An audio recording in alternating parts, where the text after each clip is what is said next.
welcome. I'm Harriet Agbini.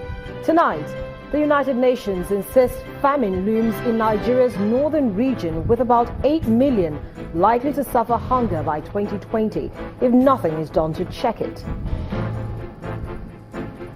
Some non-indigents leave Ile-Ife in droves amidst tension in the town recently rocked by communal violence. Security operatives arrest army impersonators in Ogun State, rescue 6-year-old kidnapped victim in Cross River State. And at least 41 people killed in a bomb blast targeting Iraqis in Damascus. On Business News tonight, women in Kwara State benefit from 25 million naira loan facility from the state government and the Bank of Industry. On sports news tonight, FIFA ban looms over Mali after the government sacks the board of the country's football federation.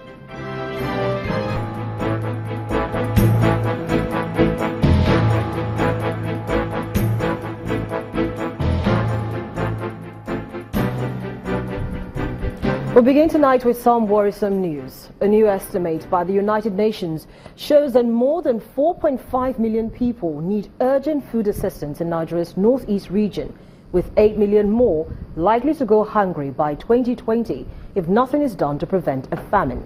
A representative of the UN Food and Agriculture Organization explains that the Boko Haram crisis has left farms desolate, made worse by clashes between farmers and herdsmen in the region. Food assistance is very critical for a lot of people in the northeast state. In addition to that, we've seen that the level of malnutrition in the three states are very critical, and it's very important. It's one of another recommendation to strengthen the fight against malnutrition in the states and everywhere we can find children in difficult situations. Globally, when you look at the 16 states, the experts estimate that around 8 million people are food insecure. Of course, a majority of them are in the northeast states, and there is more than 4.5 million people who still need assistance because they are severely food insecure in the 3 northeast states. Besides that, the recommendation for the majority of the states which have been studied is to strengthen the access to food. It's another recommendation that the experts propose to the decision makers, and to find the way to strengthen the resilience of this population. So there is many ways to strengthen the resilience in agriculture, in livestock production, in fisheries. All the sector of activities can be strengthened to improve the resilience of this population. Meanwhile, the United Nations Under-Secretary General for Humanitarian Affairs and Emergency Relief Coordinator Stephen O'Brien has confirmed that several countries, including Nigeria, are facing its largest humanitarian crisis in the last 72 years. More than 20 million people are faced with threats of starvation and famine in Nigeria, Yemen, Somalia and South Sudan. Mr. O'Brien says about $4.4 billion is needed by July to avert a disaster. In the meantime, UNICEF has also warned that 1.4 million children could starve to death this year, appealing for financial support. Countries have one thing in common: conflict. This means that we, you, have the possibility to prevent and end further misery and suffering. The UN and its partners are ready to scale up, but we need the access and the funds to do more. It is all preventable. It is possible to avert this crisis, to avert these famines, to avert these looming human catastrophes. Back home, the federal government is not resting on its oars in trying to mitigate this food crisis and has begun the implementation of agricultural programs in partnership with the Bill and Melinda Gates Foundation. Farmers in Benue, Kogi and Kaduna states will be trained to develop value chains, food processing and marketing. A delegation from the foundation were in Makurdi, the Benue State capital, for a meeting with Governor Samuel Ortom, who says his administration is willing to open up the state's agricultural policy for greater efficiency. Governor Samuel Ortom in a meeting with a delegation from the Bill and Melinda Gates Foundation at the instance of the federal government to improve agricultural practices in Benue, Kogi and Kaduna State. The head of the delegation talks about value chain development, processing and marketing of food items as priority areas in the partnership agreement with the federal government. We believe if we don't link our growers with the private sector uptakers, it's not going to move the needle. We need to make sure that cassava growers have cassava buyers from the industrial establishments who have an organic relationship with them, who can mock up their commodities at guaranteed prices. This is already happening in different parts of Benue. Governor Tom asked the foundation to deploy its expert knowledge and marketing network to turn Benue farmers into millionaires. At all times, we are willing to continue to work with you along the value chain. We are also willing to accept partners that you can introduce to us to work on ensuring that we add value to our products. And I can assure you that within a short time, we'll be making millionaires in Benue State. Besides this meeting, the State Executive Council approves the cancellation of the auctioning of government vehicles and equipment due to fundamental lapses. Some of those items, if you really dig deep, you discover that they are not due. They are not as old, or they are not, you can't classify them as a scrap. A case in point was where a generator was forcefully boarded at Uju. And because of that, it generated a lot of heat, and we have to put a stop. Some obsolete government vehicles and generators removed from this lot for the auction have generated concerns about the entire exercise, prompting the cancellation. In other news, as flight operations into Kaduna International Airport increase, reducing the transit time between the nation's capital Abuja and Kaduna remains a top priority for passengers. Channel's television aviation correspondent Bukola Jo Oketumbi, who has been monitoring the story, also visited the Rigasa railway station in Kaduna and now reports. The airside at the Kaduna International Airport is the beehive of activities. As an aircraft departs, another arrives to disembark passengers. Within the terminal, arriving passengers wait for their luggage, and others waiting to depart share their transit experience. It's not a good experience because what I expected to see on the way, I did not see, as compared to all the adverts we heard over the news, that the road will be flooded with security agents here and there, that the road safety will be mobilized along the road all over. But contrary was the case as we came in now. I got up pretty early at 6:30, and then we got here within 2 hours, exactly 2 hours, 40 minutes to the airport. And the drive was pretty smooth. We had a few of the road safety people on the road as we were coming and actually trying to maintain a regular speed limit, which was quite impressive.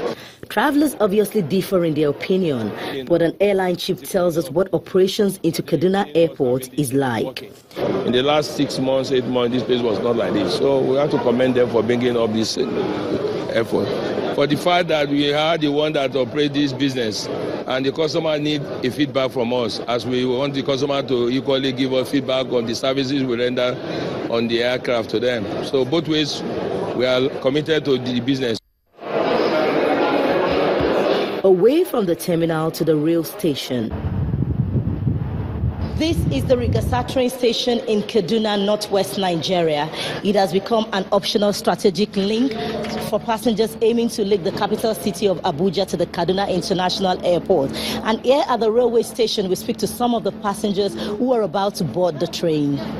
It takes a lot of time for somebody to link up. Coming from Abuja, taking you about 3 hours, 1 hour waiting, 2 hours, 15 minutes, maybe getting to Rigasa, and then from here to the airport, So it's taking longer time than the flight to Lagos. Of course, it's not convenient. I think it's a welcome development. With the way Nigeria is right now, we need something like this. It's something that should have been on ground for a while now, and now it's here. We're very, very happy. It's very convenient. With this transportation link in the equation to ease movement, many passengers hope government will keep to its promise of safe and secure passage both on land and in the air. Bukola Joe Oketumbi, Channels Television News. 72 hours after the communal clash in Ile-Ife, Osun State, the last batch of Hausas residing in Sabo, where the crisis took place, are reported to have left. This is in spite of the appeal from the Osun State government and the Ife monarch. The traders are also counting their losses as commercial activities still remain grounded. The Obalufon area of Ile-Ife in Osun State is being deserted as residents of the Hausa community are leaving gradually. They're moving away as a result of the ethnic clash which rocked the ancient city on Wednesday. The Sabo and Obalufon areas bore the brunt of the crisis. Several commercial buses are lined up to transport them as they seek solace elsewhere. As we are calling Nigeria one, and outside people, they too, they are part of Nigeria. Of course. And Ife was part of Nigeria. If Nigeria is divided, we want to know. We want to know, because this tragedy does not supposed to happen. I'm so surprised. I don't think that Ife man can do anything to Hausa. This way, because like me now, we're schooling together, we are eating together. Some of our boys, Mamadi, they are... Even the girl who caused this problem, he first son, he born to Hausa now. Yes. Security remains tight in the area, but the shops and stalls remain locked. There's time for prayer before their final departure.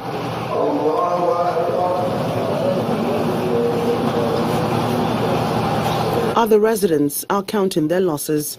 I am living inside Ife. So when this thing starts, I've been trying to escape my life to inside Ife here, inside Sabo. So they attacked me. They remove my bag. I have a lot of money, almost 2 million naira inside. A lot of things that Hausa people normally bring to Ife, like tomatoes, onions, and beans, and other things. You know, when these people have gone now, we that living in Ife, we find it very difficult. And all those things now will be expensive. Finally, one after the other, the buses move away, leaving the once lively Sabo area empty. Revitalizing the nation's health sector is hinged on the repositioning of its primary healthcare system. This is coming from the Minister of Health, Professor Isaac Adewale, who says the federal government is committed to changing the present state of things in the sector. The minister said this at the launch of the National Primary Healthcare Supply Chain in the nation's capital, Abuja, adding that this is the only way the government can deliver on its promise of affordable and accessible healthcare for all. The revitalization exercise signified a major commitment of Mr. President to provide leadership in our efforts to reposition the nation's health system. Many of us who have been actively involved with the health system recognize that what we've practiced in that too was an inverted pyramid with the tertiary care system at the tip and the primary at the base. And when the pyramid is inverted, it is not a stable pyramid. And most Nigerians will access health by visiting the next or the most available tertiary health institution. And I did mention that this cannot stand. And as part of our efforts to revitalize the nation's health system, we recognize clearly that repositioning the primary care system is the way forward. It also enabled us to translate the agenda of the APC administration. That manifesto simply stated accessible healthcare system within 3 to 5 kilometer radius, affordable healthcare to the people. And the only way to attain this is by repositioning peace.